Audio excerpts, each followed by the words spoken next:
I would like to welcome you to COM 248 Organizational Communication. I'm glad that you decided to take the class this summer. I think it's going to be a good class. My name is Peggy Kendall, and what I wanted to do to begin with is to go through a little bit about how this course is going to run and what it's going to look like over the next 4 weeks. First of all, I think it's important to note that this course is seriously 4 weeks long. 4 weeks long is not very much, considering this same exact course is a 3 credit course that meets 3 times a week for 15 weeks. So that there's a couple of implications to that. First of all, it goes really fast, and you really can't get behind because once you do, you've got, every single day is like a week's worth of work. So make sure if you are deciding to take this class that in these next 4 weeks, you schedule yourself time. You make sure that you have a space and a place and a time to sit down and to actually work on this. My guess is there's about 5 units each week. Each unit will probably take 1 or 2 hours at a time. So just plan accordingly. Now, also keep in mind that this is an online course. And if you have never taken an online course before, there's something that you need to know. It tends to be a little bit more work.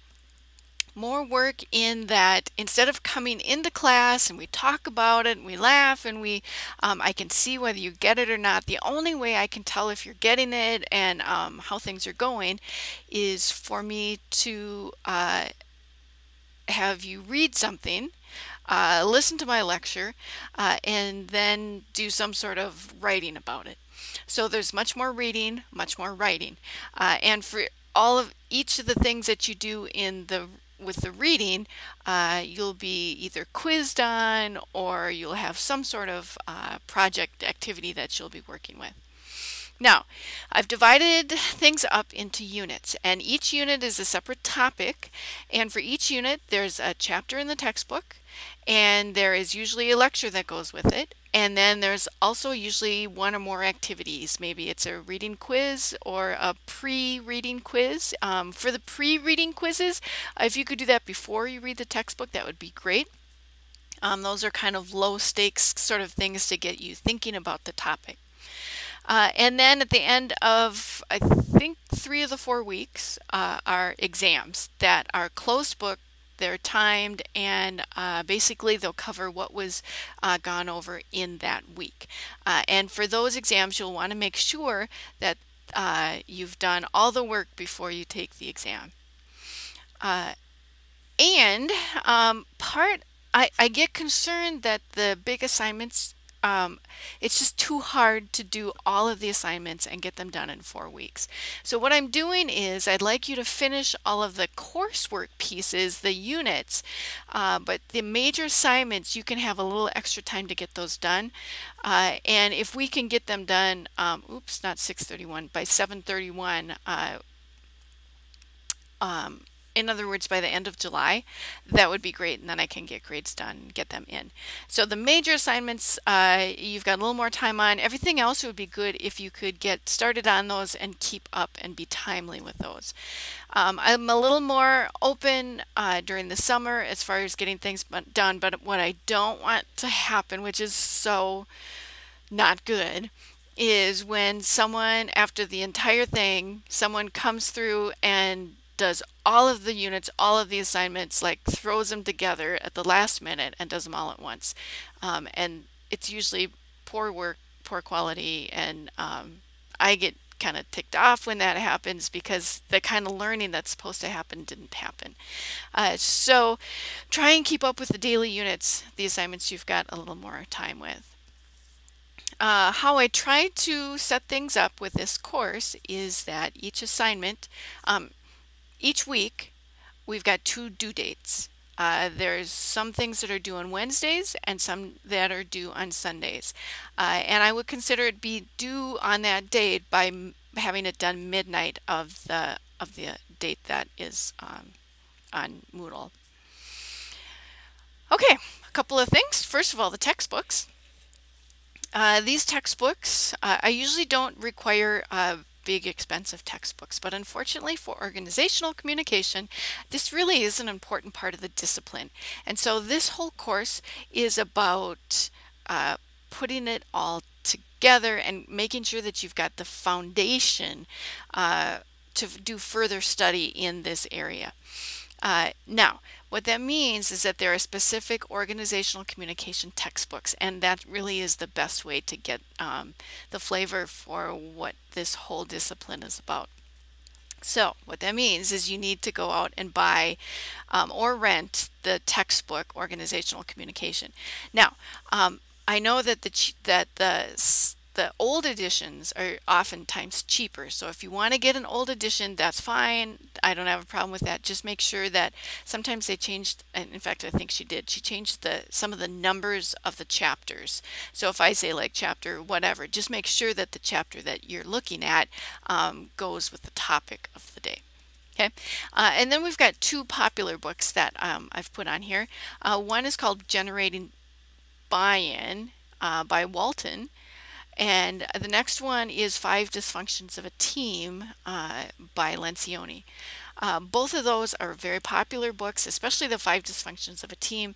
You'll find that if you get yourself into an organization, like in an internship or a job, that these things are things that people talk about. So I wanted to bring in some real life stuff that people actually have training on and they actually read in organizations. All right, so the next thing has to do with the course outcomes. Basically, 5 things we're looking at in this course. First of all, like I said, this is a specific discipline in the field of communication. So it's important to understand kind of the underlying foundational theories and terminology of this part of the discipline. I also want to make sure that you get enough actual real life skill that you're able to analyze what's going on. So these theories aren't just like, you know, good things to know, but they're actually things that help you look at things in specific ways. It helps you analyze situations. So hopefully, like if you have a job this summer, you can go in with these theories and actually see things differently because of the theories. So hopefully it'll allow you to analyze and adjust to different things that happen in an organization. We'll also talk about a lot of different ways that communication comes into organizations, whether it's management, whether it's kind of the technology channels you use, interpersonal communication, conflict, group process, decision making, culture, a lot of different kinds of things. Also, I think this is a really important place to make sure that you have some of just the basic business skills, like how do you write a business letter? I mean, I'm afraid that a lot of times you don't really have experience writing in business format. So we'll learn how to write letters, especially letters that are important and hard to write, like bad newsletters, things like that. We'll also be giving a speech in this class. So verbal communication is important as well. And finally, we want to make sure that with the discussions, with the posts, all the things that we do, that we're bringing in a Christian perspective into everything that we do. So those are some of the course outcomes. Now, the major assignments, which of course is always the things I know in a class that I'm most interested in. So let me go through these. Remember that there's each unit has a couple of reading activity things to do in it, and these are on top of the units. All right. So the first is a fast food analysis paper. We're going to be learning about things like management and also nonverbal communication, power, gender, things like that. And what I want you to do for this assignment is you're going to be going into a fast food restaurant, someplace where you can actually see the managers interact with the workers. And you are going to analyze a couple of things. You're going to analyze, first of all, kind of the nonverbals in the space. So like if you go into Culver's, that's a very different feel than if you go into like Jimmy John's. And then I want you to kind of sit as close to the management and employee thing as you can, kind of watch them without, you know, being weird. And you'll apply one or more of the management theories to kind of some of the things that you see in the interactions between the workers and the managers. And then finally, I'm going to want you to go online and look at the organization's website.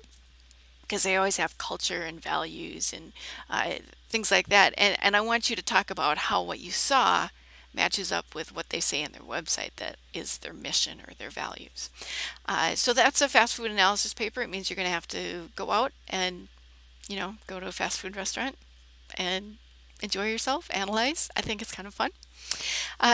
The next thing is a writing portfolio. You're going to have a number of different kind of scenarios, and you're going to have to do 2 formal business letters and 2 formal business memos.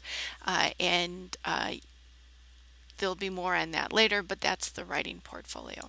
You're going to have to do 1 speech in this class, buy-in speech, which is kind of like a persuasive speech, but we'll talk more about that later. You'll need to, you don't have to give it to an audience, although an audience would be good.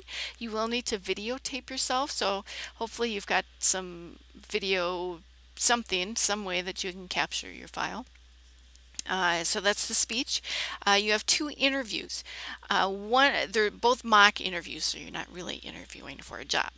The first interview is I want you to interview someone who's pretending to apply for a job. So you are the interviewer. And then I want you to switch the tables and someone is going to interview you for a job. Now, both of these are going to be videotaped, and there'll be kind of more guidelines on that later.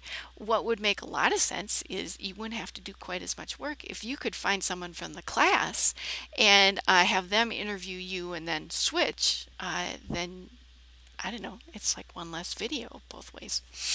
So those are the interviews. And then the last part of that piece is that you'll take these 3 videos that you have, one of the speech, one of the interviewer, one is the interviewee, and you're going to analyze, what do you look like as a communicator? What are some of your strengths and weaknesses?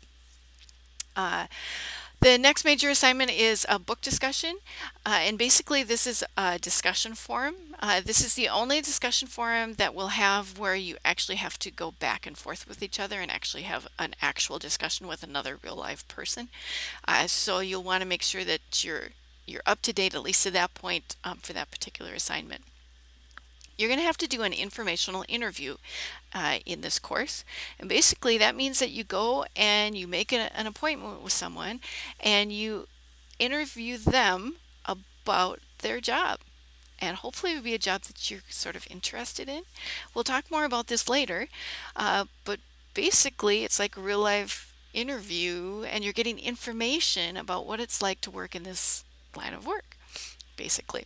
And then you're going to write that paper up, and you're also going to talk about how did you do in the interview? Were you, did it go well? What could have gone better? Because we are talking about kind of interview skills and a lot of these other things too. And then the very last thing is a paper where you're going to think about some place that you've worked in the past and a problem that you remember or have been part of, and basically you're going to analyze that problem and try and find a solution to it. So those are some of the major assignments. And there's many more specifics on Moodle, and that's really the place where you're going to find hopefully most of the information. So, before we get too much further, I'd like to let you know who I am. Like I said, my name is Peggy Kendall, Dr. Peggy Kendall, although nobody ever actually calls me doctor. I've been at Bethel for the last 17 years full-time, and then about 12 years before that part-time, and then I actually went to school here. So I did actually have other work in there, but I actually have been part of Bethel for quite some time. I would say the field that I've done most of my work in has been in the area of technology and communication. I've written 3 books, Rewired, which is youth ministry and technology, Connected, which is Christian parenting, and then my favorite book, which is Reboot, which talks about how technology impacts our faith and our Christian living. I am married to a fabulous husband, almost 31 years. Thank you very much. We like to travel. In fact, we like to travel so much that we co-lead the Europe term that takes place every other fall. And we love going on Europe term. I've got 2 kids. Tigger and Winnie the Pooh are not related. I've got a dog, and my very favorite place in the world is a place called Millstatt, Austria. And there's a castle that we spend in Europe term. We spend 3 weeks there every other year, and it's my favorite place in the world. So that's me. Some of my business background, I used to teach, no, I used to be the director of advertising for one of the larger home builders in the state of Minnesota. I did marketing, advertising, graphic design, real estate, closing, some of those kinds of things. And organizational communication is something that I think is really interesting because there's organizations can get so messed up by bad communication.